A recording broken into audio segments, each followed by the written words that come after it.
Shalom saudara-saudari yang terkasih dalam nama Yesus Kristus. Mari kita sebelum mendengarkan khotbah kita berdoa sejenak. Bapa yang baik, kami di sini mau mendengarkan khotbah. Kau berkati kiranya khotbah ini dari awal, pertengahan, hingga akhir seturut daripada kehendak Tuhan. Terpuji dan termuliakan nama-Mu dulu sekarang dan sepanjang masa. Yang menjadi judul khotbah kita pada hari ini, berbahagialah orang yang lemah lembut. Khotbah tersebut tertulis dalam Matius 5 ayat 5, yang dimana bunyinya, berbahagialah orang yang lemah lembut karena mereka akan memiliki bumi. Kemudian saudara-saudara yang dikasihi Tuhan, firman Tuhan dalam Matius 5 ayat 5 adalah bagian dari khotbah di bukit, di mana Yesus menyampaikan 8 ucapan bahagia. Setiap ucapan ini mengungkapkan prinsip-prinsip kehidupan dalam kerajaan Allah yang sering bertentangan dengan cara pandang dunia atau cara pandang manusia. Hari ini kita akan merenungkan makna dari perkataan Yesus tentang berbahagialah orang yang lemah lembut karena mereka akan memiliki bumi. Apa sih artinya menjadi lemah lembut dan bagaimana lemah lembutan membuat kita memiliki bumi? Yang pertama, makna lemah lembut menurut Yesus. Lemah lembut bukan berarti lemah atau pengecut. Kata lemah lembut dalam bahasa Yunani adalah praus, yang berarti kuasa yang terkendali. Ini menggambarkan seseorang yang sabar, rendah hati, dan tunduk pada kehendak Tuhan. Di dalam Alkitab ada satu tokoh yang mempunyai sikap lemah lembut, yaitu Musa. Musa disebut sebagai orang yang lemah lembut di bumi, sebab meskipun ia adalah pemimpin besar yang tegas, dia tetap lemah lembut. Yang kedua, Yesus di dalam kitabnya Matius 11 ayat 29, Yesus menyebut dirinya lemah lembut dan rendah hati. Aplikasinya, orang yang lemah lembut adalah mereka yang tidak mudah marah, tidak mudah membalas kejahatan dengan kejahatan, dan menyerahkan segala sesuatu kepada Tuhan. Apakah kita sudah belajar untuk bersikap sabar dan rendah hati dalam menghadapi orang lain seperti Yesus? Yang kedua, janji mereka akan memiliki bumi. Penjelasan ini menjelaskan bahwa menunjukkan Allah berkatnya bagi orang yang lemah lembut. Orang lemah lembut tidak berjuang dengan kekerasan atau keangkuhan, bahkan pertikaian untuk mendapatkan sesuatu yang dapat dibanggakan.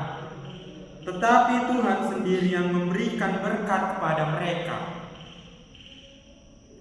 Aplikasinya dalam kehidupan kita sehari-hari, orang lemah lembut sering lebih dihormati dan dipercayai akan tugas-tugas atau mandat-mandat yang lebih besar.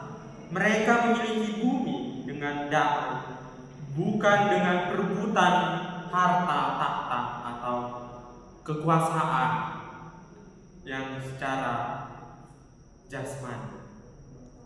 Secara rohani, janji ini juga mengacu pada kepemilikan kerajaan yang kekal. Apa sih itu kerajaan yang kekal? Kerajaan yang kekal adalah di mana kita tidak lagi merasakan yang namanya lapar, kehausan, atau tentang kehidupan sehari-hari seperti kita tinggal di dunia ini atau di bumi ini. Bayangkan seorang pemimpin yang rendah hati dan bersikap lemah lembut. Ia mungkin tidak berteriak atau memaksakan kehendaknya, tetapi justru mendapatkan pengikut yang loyal dari Tuhan sendiri. Bagaimana caranya menjadi orang yang lemah lembut dalam kitab Matius? Yang pertama mengikuti teladan Kristus Yesus sendiri. Teladan Yesus Kristus sendiri adalah pribadi yang lemah lembut dan rendah hati. Terdapat dalam Matius 11 ayat 29. Kita diajak untuk belajar darinya, mengendalikan diri dengan pertolongan Roh Kudus. Kita belajar mengendalikan emosi dan tidak bertindak dengan kemarahan, kegaduhan, atau sesuka hati kita. Berserah kepada Tuhan. Orang lemah lembut selalu menyerahkan apa yang dikerjakannya dan hak-haknya kepada Tuhan. Percaya bahwa Dia yang akan membela dan memberkati mereka. Kemudian penutup, saudara-saudara, lemah lembutan adalah sikap yang lahir dari iman dan kedekatan kita dengan Tuhan. Sudah seperti apa sih kedekatan kita dengan Tuhan?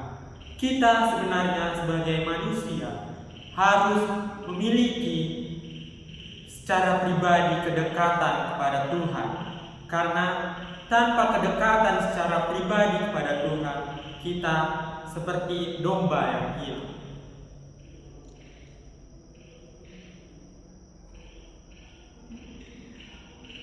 Kelemah lembutan sebagai kelemahan, tetapi bagi Yesus, orang yang lemah lembut justru akan diberkati dengan memiliki bumi dan memiliki kerajaan di surga.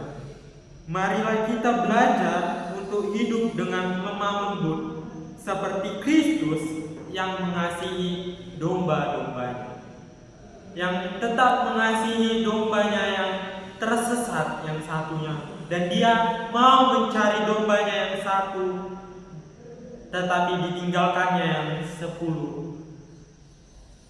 Jadi marilah kita menjadi seperti Kristus, menjadi pribadi yang lemah lembut, menjadi pribadi yang peduli akan semua orang, menjadi pribadi yang peduli kepada lingkungan kita, dan menjadi pribadi yang peduli terhadap diri kita sendiri.